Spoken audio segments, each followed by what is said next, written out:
2. Hey everybody, man. Really want to come to you and really talk to y'all about something that's truly near and dear to my heart. Just really been praying about certain things and certain subjects. We have this long list of things that we pray about, my wife and myself, and certain times, certain things, God asks us to release it. But this one thing is something that's really truly near and dear to my heart, and this is the topic of brokenness versus destroyed, or being destroyed, being in a place of brokenness versus being in the mindset that you're destroyed. A lot of people that we have talked to and counseled, they feel as though that because they have a past, they're broken, but they're destroyed, that no one ever want them because they have a past, and they can never actually come to the ministry because they have a past, or even a situation of if they were in a ministry and they've done some crazy stuff, that they're in the area of being destroyed, that they're never good for the master's use. For me personally, the reason why I can say this is something that's really near and dear to my heart is because, for one, I had a past. Never was perfect. As long as I've been on this earth, everybody's going to have a past. My relationship when we first started, when my wife and myself was married, was super, super rocky. To be honest with you, I probably wasn't a good friend at the time because a lot of things I did was selfish. This is before Christ, before coming, before Christ, period. But one key thing where I struggled with the most of my brokenness, difference between being destroyed, was me dealing with the issue. I had a mental disability, and it's called dyslexia. And I've always struggled with dyslexia. This period is something I always dealt with. Even to this day, it doesn't just magically disappear. But every time that God would call me to, or call me forth or do anything, I always tend to throw up in God's face like, hey man, you can't use me because, like I said, brokenness, destroyed. I have dyslexia. I dealt with this problem. Who will follow me? I used to be a self-cutter. I got scars to prove it. Used to love fighting, hitting people in the mouth, different things like that. But I've learned that the closer that I got to God, I wasn't destroyed. I never was destroyed. And that was my mindset of feeling like I'm destroyed. Like, you can't put me back together again. And God just showed me that you're broken. You're broken.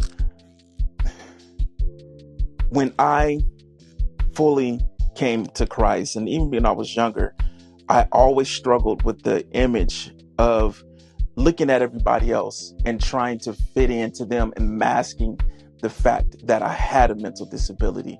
And it was tiring. It was tiring at times, man, trying to overcompensate, try to hide, try not to speak because I didn't want to sound like the idiot. You know what I'm saying? I spent more time in music and spent time learning this, and it just became tiring. It really became tiring, and it became more tiring when I came into Christ.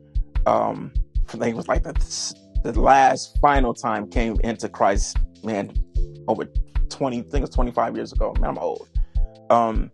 But really, God really started to deal with me personally on who I was as far as in Him, in the position that He called me to. It was hard. It was very difficult because one of the key things, like I said, I was dealing with the difference between brokenness and being destroyed. And as I drew closer to God, He didn't care about none of that stuff, man. I tried my hardest to be like, man, I never stuttered in my life, man. I was like, read the passage. Hey, Moses, he was slow to speech, and I'm just like this cat. And I stood and the Spirit hit me in prayer. It was like, you never stuttered before. And it was something that I had to deal with because the image that I had of myself was destroyed. But the image that God was telling me is like, son, you're just broken. You're just broken. And as I started to draw closer to Him, And for a relationship, not religion, big difference, totally big difference. When I start drawing closer to him for a relationship, these are the scriptures that really bless me, truly, truly bless me, especially this one passage right here, these two passages right here in Matthew 11 and 28. 11 and 28, it says, "Come to me, all you who labor and are heavy burden. I will give you rest."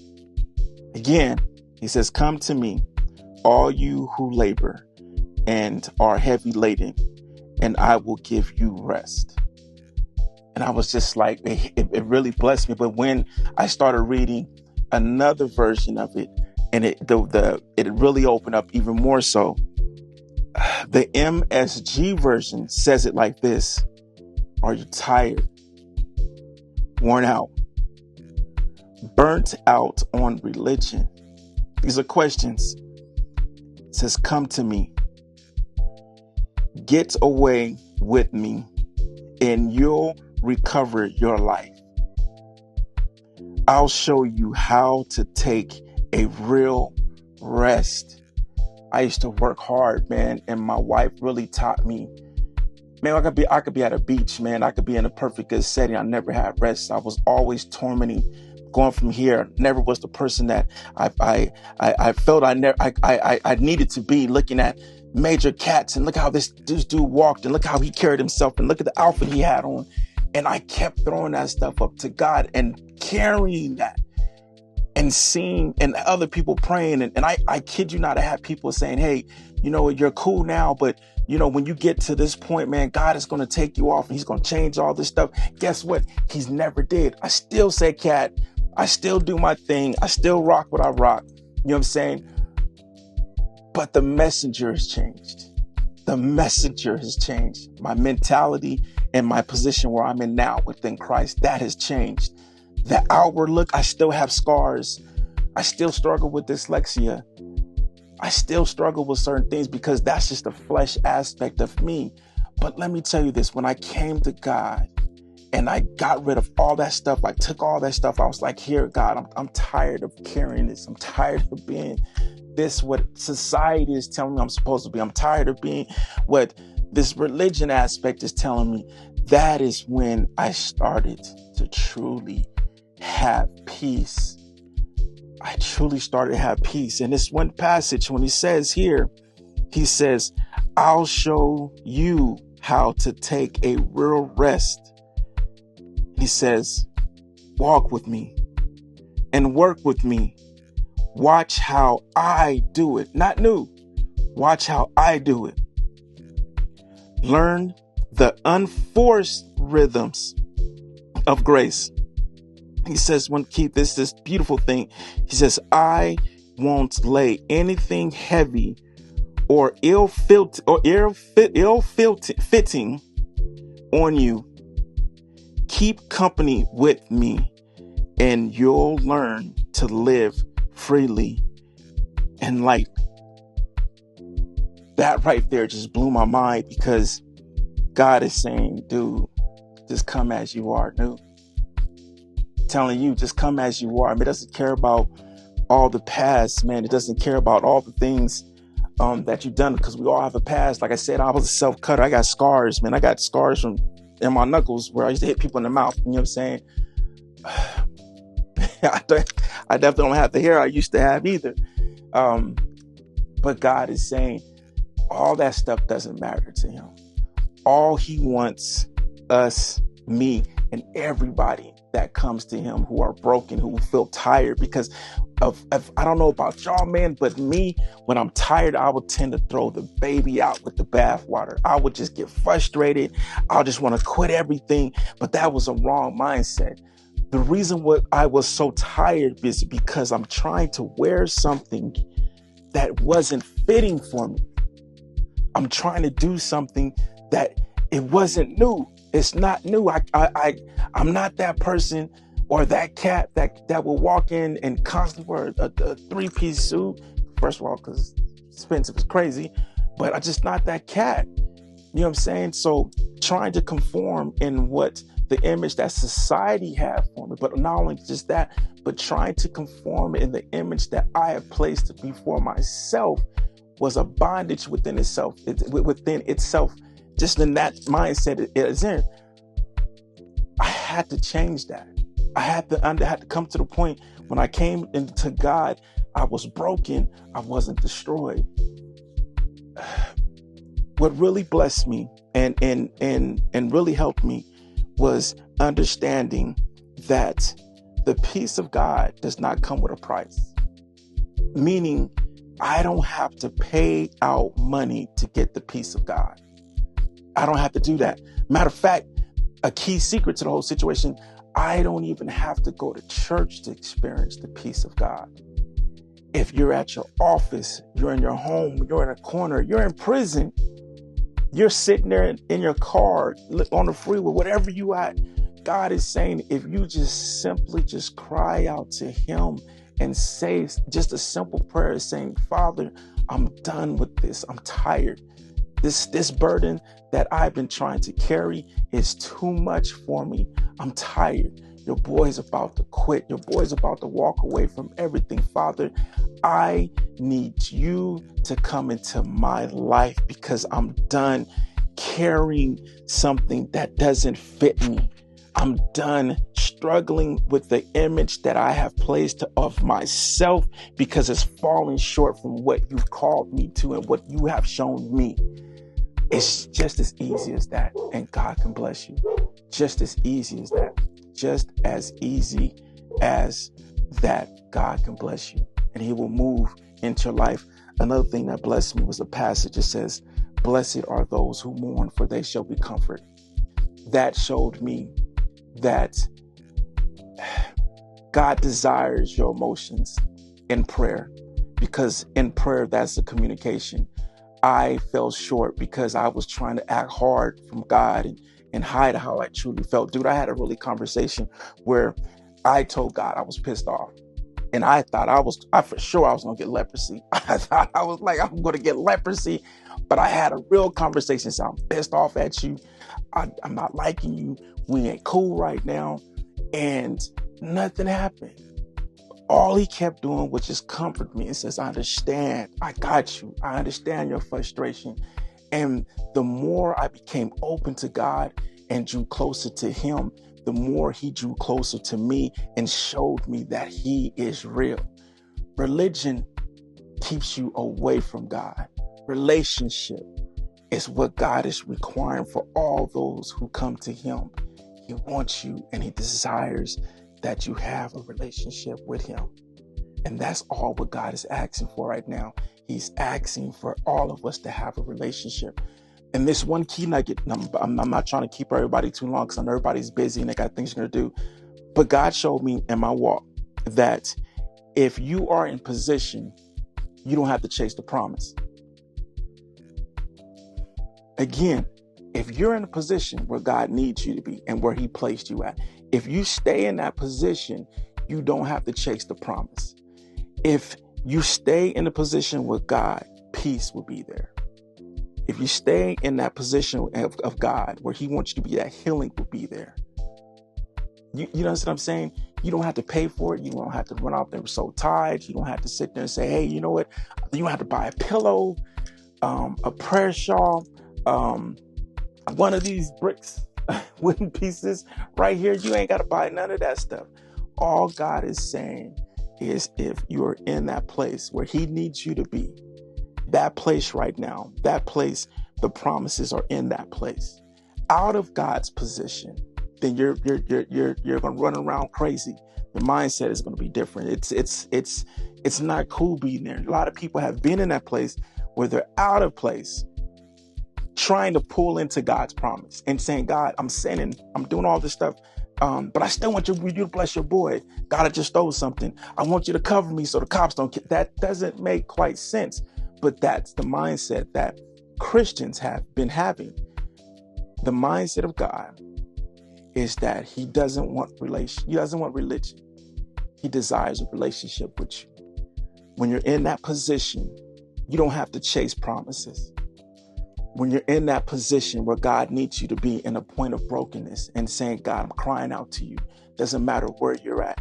You can experience the peace of God in the midst of all your situations. War could be going around you, and you can experience the peace of God. And I'm here to tell you that, man, God's word is true. You don't need to buy a prayer shawl. You don't need, the crazy thing, I saw a cat saying that you got to buy a prayer pillow in order to receive the visions or dreams that God needs you to manifest, blah, blah. That's a bunch of malarkey. That's a bunch of malarkey. If you're in the position that God needs you to be at, that position brings forth promise. And remember, because you may be in a state of brokenness, frustration, you may be hurt, you may be dealing with things mentally. God is saying that when you come to him, he's saying that he will be there to comfort you. And within that comfort is peace, is instructions. I can sit there and teach on so much of things, of being the things that will come from being in that place where God needs all of us to be at, not just one time, but to remain in that place, in that position that God has placed us in, or even has called us to, with the character that matches that calling. Because there's a lot of people who are calling on the character, or claiming for the character, and they're claiming the calling, but their character doesn't match that calling. You're out of God's promise. You know what I'm saying? When you're in God's promise, you don't have to chase. When you're in the place that God needs you to be at, you do not have to chase the promises. Promises naturally come to you. So that's the thing, man. Just want to tell you, man, I'm trying to keep y'all too long. Is two things. This one is saying brokenness does not mean destroyed. Being broken and coming before God is a blessing. It's a beautiful thing. And believe me, we all have scars, man. Like I said, I was a self-cutter. I got scars up and down my arms. Just all type of crazy things that I've done and self-inflicted onto myself. There's a lot of things in upbringing that people used to call me. Even my own father used to call me a certain N-word. That I had to push past those images that they had tried to place upon me. And these scriptures, plus many more, was a blessed thing. You know what I'm saying? All those who are tired, who are weary of religion, what society is saying, God is saying, is too heavy. It's too heavy for you. Come so that he can give you rest, but not just any type of rest, a rest that is just mind-blowing. So again, like I said, I'll be dropping these every week, you know what I'm saying, until God says something different. And just want to say thank you for everyone who has DM'd me, very encouraging words, man. Thank you. Man, do you have any questions, any comments that you want to go ahead and talk about, man, just go ahead and drop it in there, and I will do my best to be able to respond back to you. But just remember those two scriptures for now is Matthew 11:28. 2, it is Matthew 5:4. Just remember that situation. And again, because you're broken or you're hurt or you're dealing with a mental disability like I was and still am, it doesn't mean you're not fit for the master's use. It does not mean that you're not fit for the master's use. That's what religion teaches you. You have to be whatever. You know what I'm saying? A nice suit, jewelry, whatever. That's not so. I worked with some of the most beautiful cats, man, tatted all up. And just, we need to change our mindset. We need to change our mindset. Again, broken doesn't mean destroyed. And the other one is, again, when you're in the position where God needs you to be at, the promises come to you. You don't have to chase it. Promises come to you when you're in the right position where God needs you to be at. All right. Again, thank y'all. All right.